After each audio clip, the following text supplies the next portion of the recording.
we were born and raised in Atlanta, Georgia, on land that is the traditional home to the Muskegee and the Cherokee peoples, who freely lived, traveled, and stewarded these lands until they were forcibly removed by the US government in the 1800s. And that removal is a really devastating moment in our history. There was more devastation after and prior to that as well. But we want to really acknowledge this history of genocide here, and also, recognize that these tribes are still connected to this land. Even though there was this forcible removal, they still have connection to their original homelands. And, there's still lots of peoples who still live in the Atlanta area. And even though, the way it worked in Atlanta was there was all these lotteries of the land, like they would just, taking the land, forcing people off it, and then just like giving it to all these white settlers and these lotteries. And it's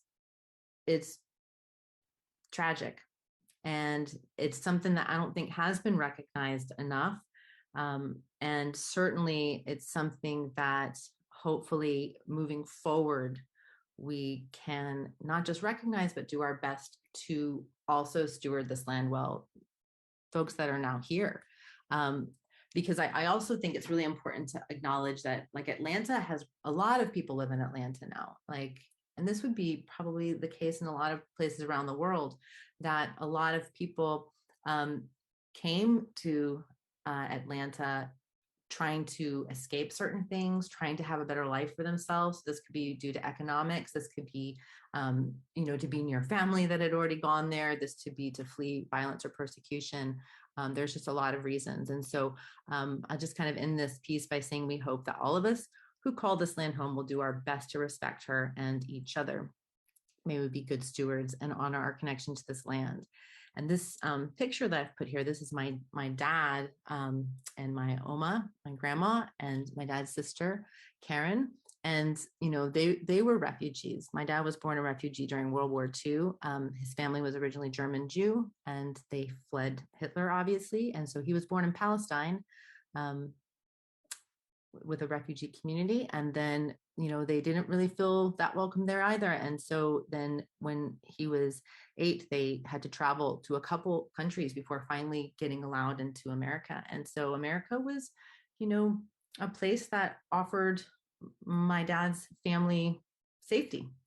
And then that was New York City. He came in through Ellis Island, and then, he grew up in New York City, and then he got really involved in the civil rights movement. So he moved to Atlanta, and he chose to raise his kids there because he thought that was a place that was going to teach us certain values. So, while I acknowledge that, the history of the land that we live on now, it was devastating what happened to the original peoples. I also can't help but also feel grateful that that it was a safe place for me to be born. And that I'm glad that my dad found solace there. So, land is life. And we need to really encourage folks' connection to the land, because that's the grounding. That's where we can get that sense of safety and security. And that's where we can get our food from and our medicine from. It's a really important thing. And, Atlanta now is experiencing a whole nother wave of people being denied access and denied homes. The gentrification that's going on there is out of control. So a lot of issues with Atlanta, but it is home. So there's a little picture that I shot from my front yard. I am obviously crouched in with a whole bunch of oregano, which is not native to Atlanta. Oregano is from the Mediterranean areas. There's many different oreganos that grow all around that sea. And in the back, there are lovely oaks native to America there. And so, that's living in harmony together. It's something I'll return to again. Like, I really do believe in bioregionalism and working with the plants that are there, but I'm not a nativist. I don't believe that we need to eradicate all plants that came from somewhere else and only have the plants that we say, quote unquote, were native to the location, because plants have always moved around. And humans are migratory beings as well. So, herbalism in America, the very first US pharmacopoeia. So, this is kind of in that tradition of Western medical herbalism. Um, this was written in 1820, and a vast majority of the medicines listed were of herbal origin, right? So, if you get an old US pharmacopoeia, you're not going to find in it like citalopram and all these kind of pharmaceuticals. You're going to find lobelia, and you're going to find all these herbs listed. And while a lot of the herbs were also from Europe, a lot of plants were brought over from Europe during colonization, and also brought over from other parts of the world. Almost half that were in that book were native to the Americas. And so those were the medicines of the first peoples. Access to these herbs was actually a main driver for a lot of the colonization of America. You think about Columbus's voyage. He was trying to get to India. He was after spices. He was after herbs. And of course, he ended up, landing in the Caribbean. So the access to these herbs is a main driver of economies back then. And so, there's a lot of fallout from the lust for herbs. So, think of the genocide that was inflicted. Think about, all of that history. And a lot of that was driven by herbs. So you can look at some of the herbs that are still today huge in modern commerce, things like witch hazel, the cohoshes, golden seal, echinacea, by the cohoshes, I mean black cohosh, blue cohosh, lobelia. These are massive medicines. And American ginseng, there's so many. And, these remedies are very important to our herbal pharmacopoeia. And also, a lot of these herbs have also made major influences into like Western conventional pharmacy and medicines. So, the herbal history, these plants were plants that were being worked with by the native peoples, as any culture does. You're going to always work with your plants. And so when settlers and colonizers came over, they were learning how to use these plants from the first peoples, by watching them, by asking them. And so this is a huge amount of knowledge that got transferred, and it got transferred to these herbal traditions. So I've listed a few of them here. There's the eclectic physicians, the Thomsonian herbalists, the physiomedicalists. These herbal traditions were incredible. They produce lots of information. And, I personally, as an herbalist, look to the texts that they have written, and I've learned a lot. But what they didn't acknowledge, and hopefully now we are starting to acknowledge, was that this knowledge was gained from the peoples who were here. This knowledge wasn't attributed. And the same goes for like the herbal revival that happened in the 60s and 70s. There was a lot of knowledge that was taken and not properly attributed.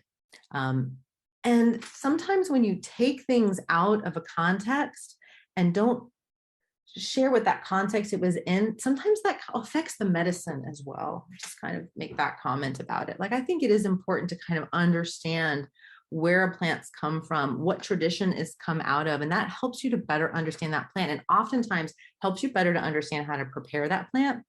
And that might be a theme that comes up a bit in some of our medicine making classes. So these practitioners produced tons of information, and you can actually, find some of these books still floating around. Some of these books get reprinted fairly affordably, but one of the best places would be to visit either Michael Moore's or Henrietta's website. And these websites have been built with huge databases. And I'm going to actually see if I can jump here. I'm going to see if. So is that showing up for y'all? Is that screen being shared? Are you seeing or not? Herb.com. This one is Finnish, so she's from Finland. So there's also lots of text in Finnish and Swedish and in German even. But there's all these classic herbal works. So things like the King's American Dispensatory, Felter's Eclectic Materia Medica, Ellingwood, these are classics that have incredible amounts of information, especially about herbs that are native to the United States. So this is a great thing to explore, but you can either look individually into the text, or you can also do a search and it's up here in the top corner here. And you could type in something like, if you wanted to look for bloodroot, right, which is native to the Southern Appalachians, it'll show you all the places that it appears. Like here it is appearing in King's 1898 Pharmacopoeia. Here's it again in King's, here's it in Felter's, and then you can go directly into that Materia Medica and read about it. So this is a great search engine. This is, again, a way to make herbalism more accessible and free, is all of this online information. And I think it's very important that we are careful about where we get our online information. These Materia Medicas, these old manuals, they were written by practitioners. They were written by clinicians. So, if Felter was writing about an herb and how it behaved when someone took that herb, he was doing that based on clinical observation. So experiential knowledge. He was seeing that herb act on a person in this way. And that's where he developed his dosing strategies and things like that. So I would take that information a lot more seriously than I would someone who maybe read about an herb and then decided to just pass on that information, but hadn't actually worked with it in clinical practice. So that's Henrietta's. And then the other one, Michael Moore's, is swsbm.com. That stands for Southwest School of Botanical Medicine. And if you scroll down, this is a long scrolling page. You will get to this here. Oh, wait, sorry, that's not the right one. Oh, sorry. So this one's really cool, but it's not what we were talking about. Instead, you go down, you'll see here's Finner's, here's the dispensatory, British herbal manuals, eclectics. So he built this website first, and then Henrietta was one of his students. And then she kind of built this mirror site and started to put everything in a much more indexed kind of way. So both of them are great sources. So I definitely encourage you guys to check those out.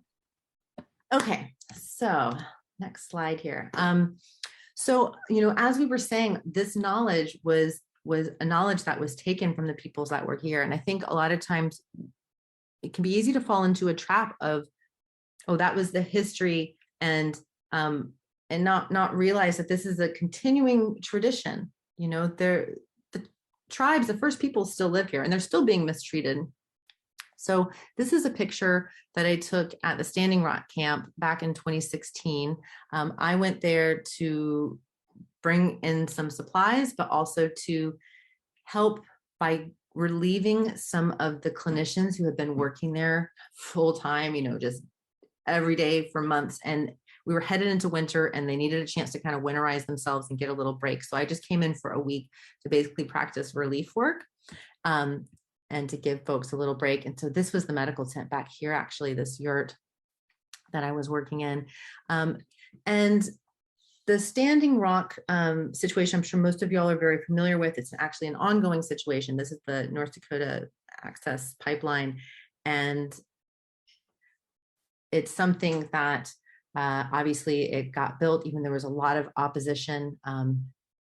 Moving all of those crude oils across land can really impact, and it is just another example of particularly this community being ignored and not having agency over their land and their rights. And so Linda Black-Elk is an herbalist and an ethnobotanist of the tribe there. And I just thought, instead of maybe me sharing, I thought it would be much better if I maybe played a clip from her where she's kind of talking about the situation there, because I also would like to introduce you to her work and the work of Minnie Wakoni, which is the clinic that came out of these camps. And so I am going to switch screens again. I have seen the absolute of incredible medicinal and edible plants that are right there in the path of that pipeline. And so I could see what was getting destroyed. To a lot of people, as they drive by, they might just think, oh, it's just grass. It's not just grassland. There are sacred medicines there, such as echinacea and angustifolia. In Lakota, they call it ichach behud. And it's a beautiful medicine that you can use anytime you're sick to boost your immune system. It's great for sore throats and toothaches. It's probably one of the top 10 most important medicines of the Lakota people. And there are literally thousands of them getting bulldozed by Dakota Access every day. This is just devastating.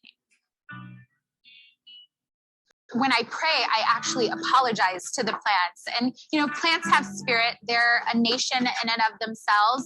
And I apologize to them for not doing enough to protect them.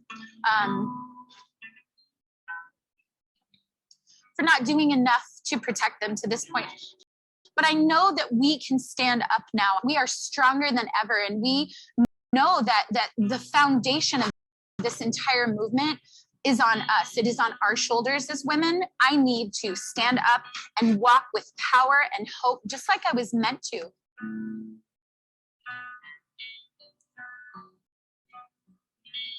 Something called the Minnewaconee Health Circle. The mission says the Minnewaconee Clinic and Farm will strive to promote community health and holistic wellness for the Lakota Dakota Nation by reclaiming, revitalizing, and reactivating ancestral knowledges of traditional ceremonial practices, medicines, foods, and all other aspects of Lakota Dakota lifeways to improve their physical, mental, emotional, and spiritual health. It's a long sentence. They have a really great website, which I've put here for y'all, that talks a little bit more about their initiatives. I, of course, am a little bit partial to it because one of their initiatives is a mobile clinic, and I love mobile, as y'all probably are realizing. But this is a really neat model of care diagram that they have on their website, kind of showing this whole.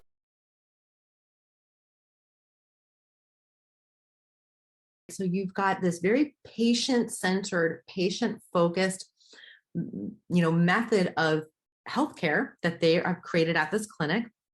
And so they've got in Western conventional medicine, this would be called patient-focused care.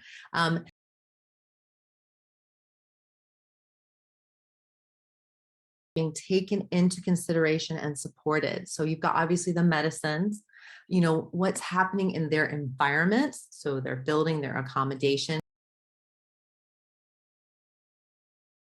The medical staff is a part of this interaction. And you can see a little stethoscope and the crosses. So this is maybe showing a little bit more of a so have traditional healers that are part of this care model, taking into account how important family is and those familial relationships in terms of care, your bigger community, and then of course you've got your diet as well. A lot of work through food, and I know that Linda was involved a lot during COVID care relief, and they were doing elder care food kits for folks. Food is medicine, and then spirituality as well. So I do guys to take a look there. You can also find some different videos that Linda has put out online, which she's a great teacher. There is a very huge rainbow of different traditions when it comes to Native medicine and Native traditions. I know that the US government only recognizes a certain number of tribes, but there's hundreds more tribes than that. And so that many more traditions that are, all across this country. And I do wish that, it was something that I knew a bit more about, obviously coming from the Cherokee and Muskogee area.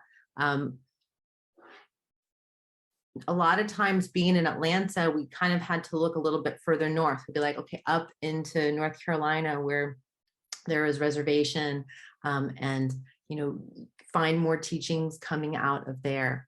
But hopefully this is an area that is going to be given more support as well, because like we said, for centuries, the knowledge was there and the knowledge is being shared, but it was just being taken then, and without that attribution, without that support. So the Minnie McConey Health Circle is a place where they're doing a lot of teaching, they're doing a lot of medical work.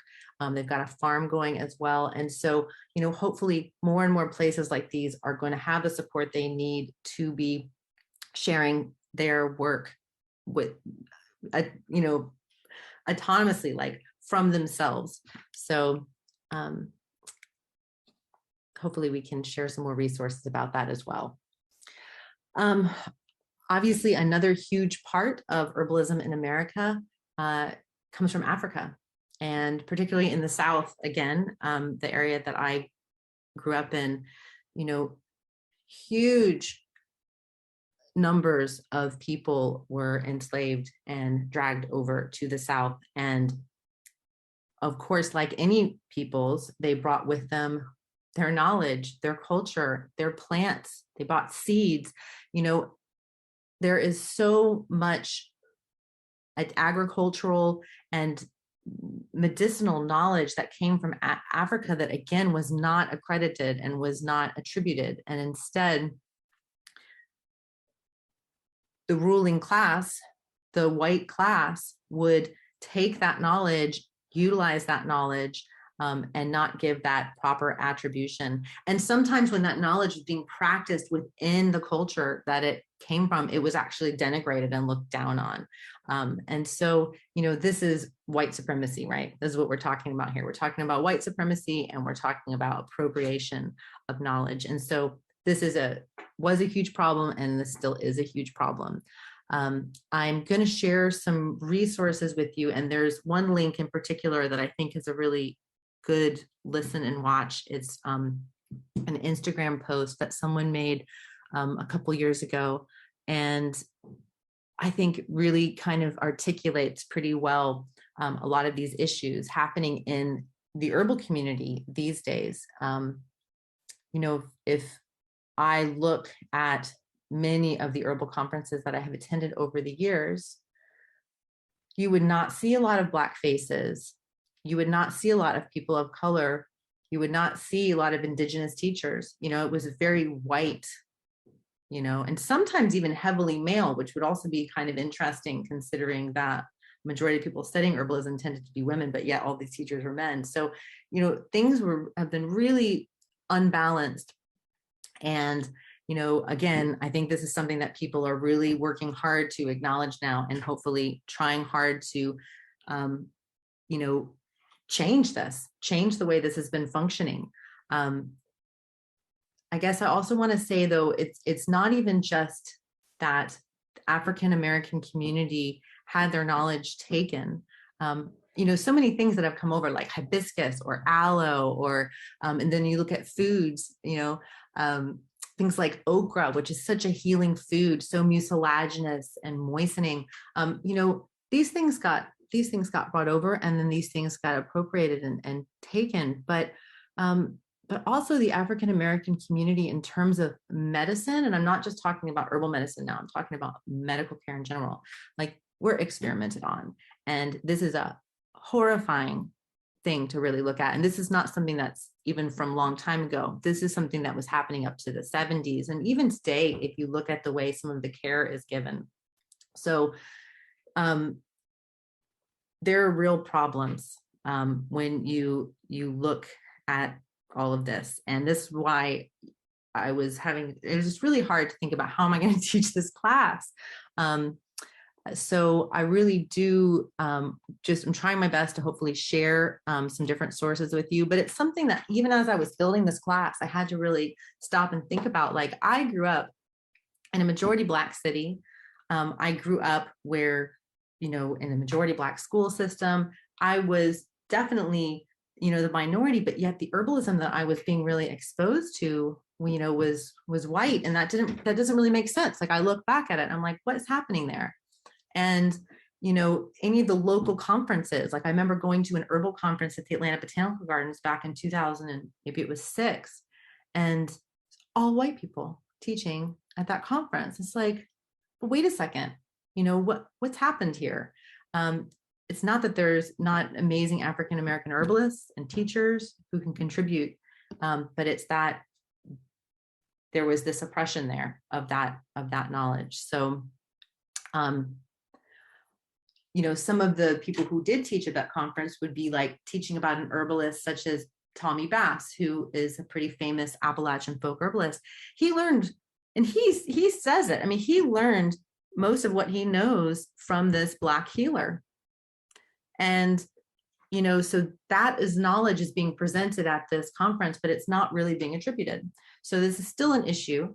And hopefully there is focus on that issue, the fact that issue exists. And so now I think there really are just like more of an effort to shine the light on incredible schools that are out there, conferences, books that are being written, all these things that are focused on preserving and promoting African-American herbalism. And so I would like now to share a few of those resources with y'all. This first one is just kind of a little bit of an interesting read, a little short history of plants. So again, this will be included in your resources and you can check that out. The next one is called Working the Roots. This is a book. It's a really big, awesome book. Came out a few years ago by Michelle Elizabeth Lee. And this is about the kind of 400-year history of African-American herbalism in the United States. And it's got, materia medica in it. It's got interviews in it. Highly recommended this book. I've really enjoyed it. Also, there is a 3-part blog, and this is where I'm going to actually take y'all to look at one of the pages on it. This was written by Mark Williams, who is an incredible herbalist and even more incredible, if it's possible, botanist. Like, he's an amazing botanist. And Mark has done so much work making botany like accessible for folks. And he's got a really great website called like Botany Every Day. Incredible guy. He's got not a company, but an organization. He's on the president of this nonprofit called Plants as Healers, I think is what it's called. So he wrote this 3-part blog for the Chestnut School, which they've posted. Part 1 and 2 is more like a kind of a history of the contributions of African and African-American herbalism. So for example, with part 1, they go back to even like the contributions of African herbalism going back into ancient Egypt and some of those papyrus that exist with, incredible surgical and herbal knowledge. And then there's also part 2 coming more into the Americas. And then part 3 is a resource section. So I'd like to open that up for y'all. Okay, so this is the part 3 of those 3 parts. This is resources. So, a long section of books. This is the one I was talking about earlier by Michelle Lee. But, different, here like the Gullah, like this is a coastal community. This is a really great book too by Faith Mitchell. So nice listing of books. Continuing, and he's broken it up into some different areas too of ethnomedicine. And then here is a listing of some different conferences that are around. And then some different Facebook accounts, and although some also probably Instagram, like Black Forager has an Instagram, although probably it's also Facebook. The Facebook, I'm aging myself here, dating myself. And then you've got different teachers and different schools. And so remember earlier, someone had mentioned Karen Rose. So here she is. So this is a great list. And Brandon's really great too. He's not very far. He's in North Carolina, and I've worked with him on a few different projects, like great energy, like super on point. Amanda Davis in the People's Medical School is awesome. They're up in New York, and she does a lot of online stuff too, as well as in-person stuff. She's got the People's Medicine School. There's a wealth. So I encourage you guys to take a look at this if you're looking for some more resources there. And so Melissa is saying here, Amanda is in Ithaca, New York. Ithaca is really lucky, isn't it? It's got her and her school, 7 Songs there in his school, and the original Moosewood restaurant is there as well. So this is another really long list on Warts and Cunning's website. And so if you scroll down here, there's, look, again, top of the list here, Working the Roots really is a great book. So a lot of great books. We've also got kind of historical. So this is when I was talking about the papyrus, you actually can view it. So she's linked that here. So you can, view these really old texts, which is so interesting. And then some of them have been translated. So you can also kind of search them online and you can find some of the translations. Let's see. And then she's got a section called adjacent practices. That's quite interesting too. Farming while Black. So, talking about, land, agriculture, which is hand in hand with, this is plant medicine we're talking about, right? So this is land medicine.